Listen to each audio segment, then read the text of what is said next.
So ya, assalamualaikum warahmatullahi wabarakatuh. Waalaikumsalam warahmatullahi wabarakatuh. So my name is Raja, and today I will be the presenter of I will be the presenter of you guys. So yeah, who's wanna ask first?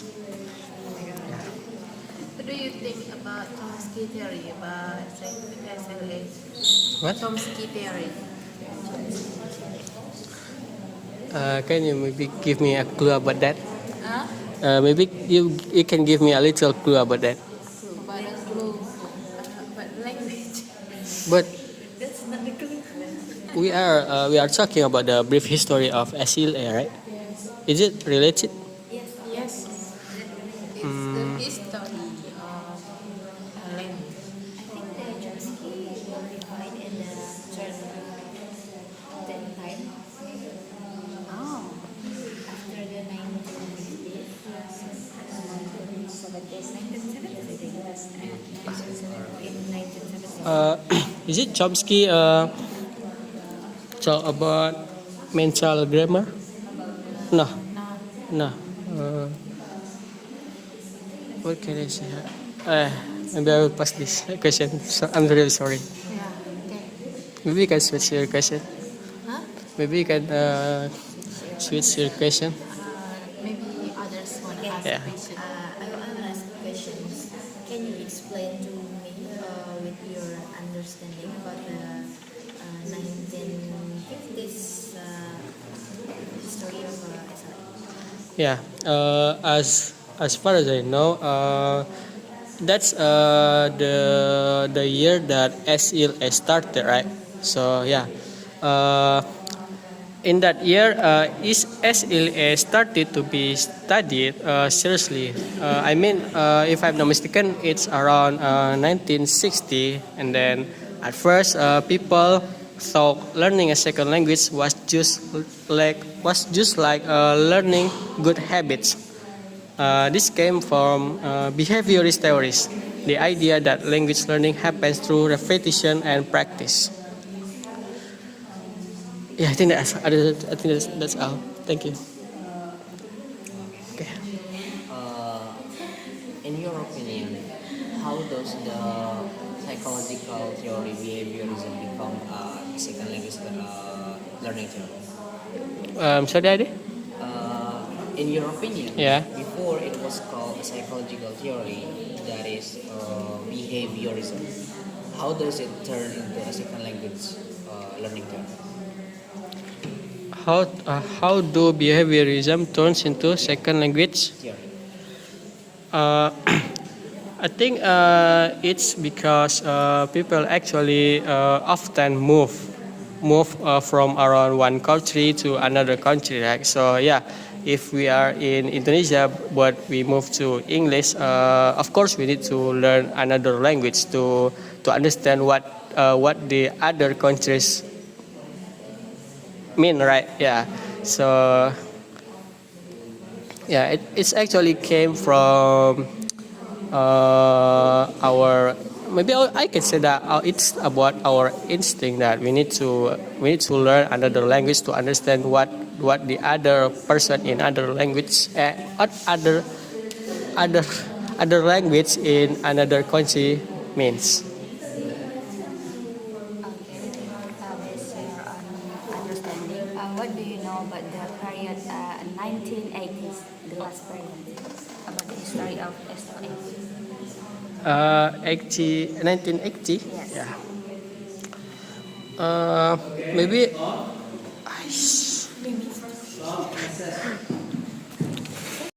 Good morning, guys, and today I'll be the presenter of your group. So I hope you can ask me. So who's wanna ask first?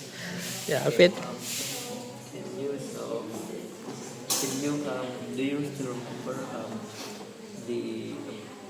You give me a brief history of SLA year by year, like the 1950s, 60s, 70s, and 80s. Yeah, wow, you are so hard to me, boy. Yeah. So maybe I'll start with the early stage. So for my understanding, SLA started to be studied seriously around the 1960. At first, people thought learning a second language was just like learning good habits. This well, next to 1970. So in 1970, researchers began to see that language learning was more than habits.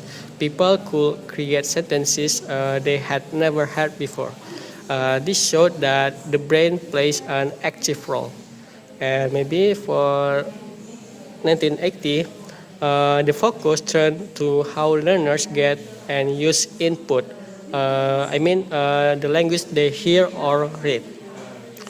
And in 1990s, so SLA was studied not only as an individual mental process, but also as something shaped by social interaction and culture. And for the last in 20th century, SLA now combines many perspectives like maybe cognitive, mental process, maybe social like interaction, identity, and maybe culture, and then educational like classroom learning or maybe technology. I think that's all for my understanding about the history. Yes. Yeah. Could you explain your understanding about behaviorism theory? Actually, I don't really know, but this behaviorism as it's last week material. So maybe I will like to answer as far as I know. So yeah, maybe behaviorism is like a group of people who like um,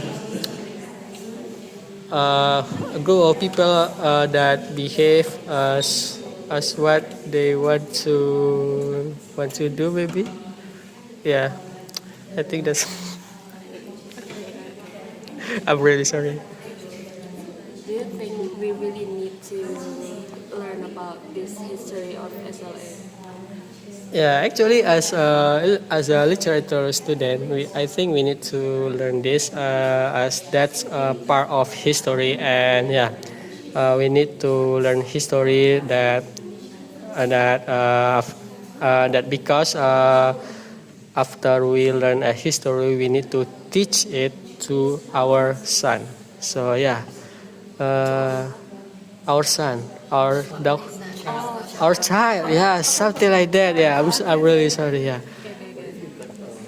yeah, yeah. History is important because you know that we live by the history. We know everything by the history. Yeah, something like that. No, it's just you, not me. It, it's already 4 minutes. Maybe someone will ask again. Yeah. Thank you, guys. Good morning, guys. And today I will be the presenter of your group. So yeah, who's wanna ask first? Yeah, Mas. So this is topic 3, right? About history. Brief history of SLA. Yeah. So what do you know about the behaviorism? From my understanding, the behaviorism is like a theory that said that people learn through habit, repetition, and performance. Maybe, for example, if a teacher says, "How are you?" and the student answer, "I'm fine, thank you," correctly, so the teacher praise them, like give them some prize or applause. So something like that.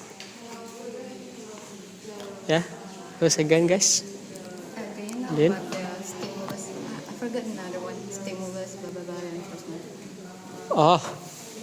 Maybe for my understanding, stimulus is like when we try to learn two or maybe more language at the same time, right? Just only that. Okay. Yeah, thank you. Yeah, What do you know about Prussian's model? I'm sorry. Prussian's model monitor. Is that part of hypothesis? Yes. Can you change the question? I don't really know that. what do you know about Russian model? I mean, can you change the question? Yeah.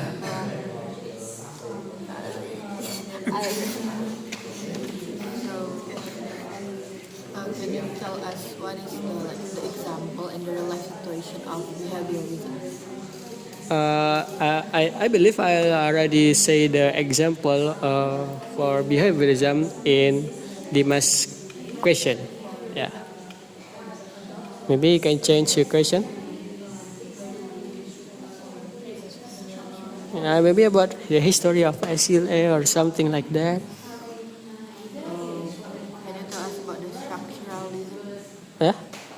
Structuralism. I think it's not part of the history. So yeah, I will try to answer as my understanding. So from my understanding, the structuralism is like when people try to learn a pattern by looking at the structure. Maybe in novel.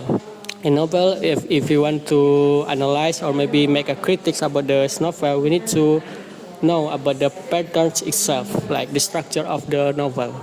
Yeah, yeah, yeah. So can you explain about contrast analysis? Huh? Contrast analysis. Controls, Contrast. contrast analysis. Uh, for my understanding, contrast analysis, maybe it's like you are analyzing or maybe criticizing a work, but it in not a positive context, like maybe in negative context. Yeah.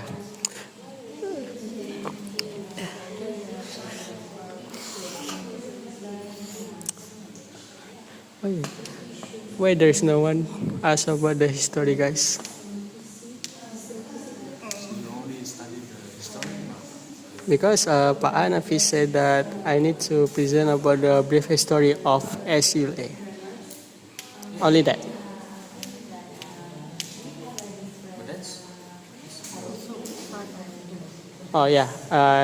Your question is part of the yeah. Okay.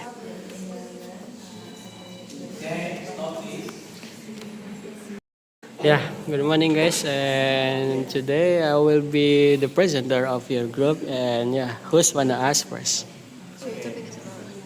Brief history of SLA. Yeah, who wanna go first? Alright. I think I'm gonna ask. What do you know about Crushing's model? Crushing's model? No, the model. It's model. It's like a contrastive model. I'm sorry? Contrastive model. Not. Crushing. Yeah, it's person. It's a person. So you got. I don't really get your questions. Can you change the questions, please? Okay, because I want to ask. Maybe I would like to ask, like, do you think Chomsky is right because he denied about the behaviorism? Actually, from my understanding, let me remember about this. So, Chomsky theory said that every human is born with a language blueprint in their brain. So that's why kids learn language so fast.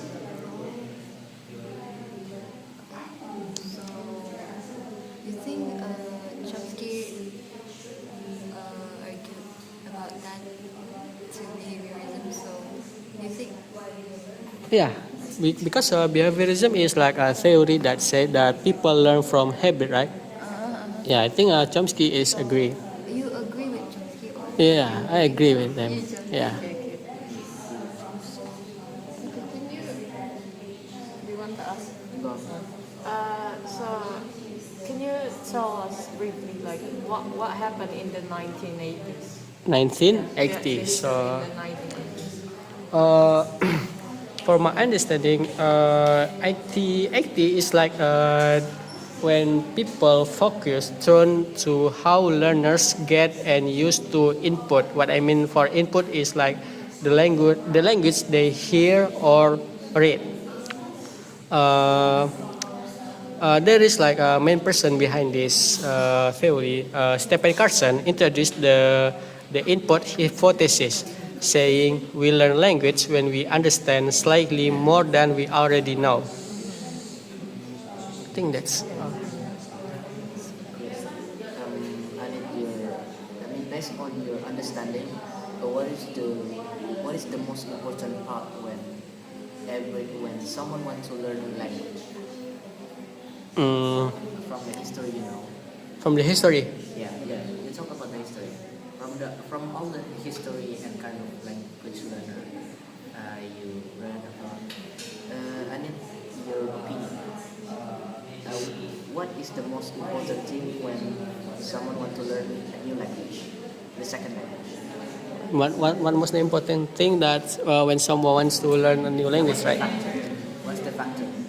The factor, yeah, the factor is literally the factor is like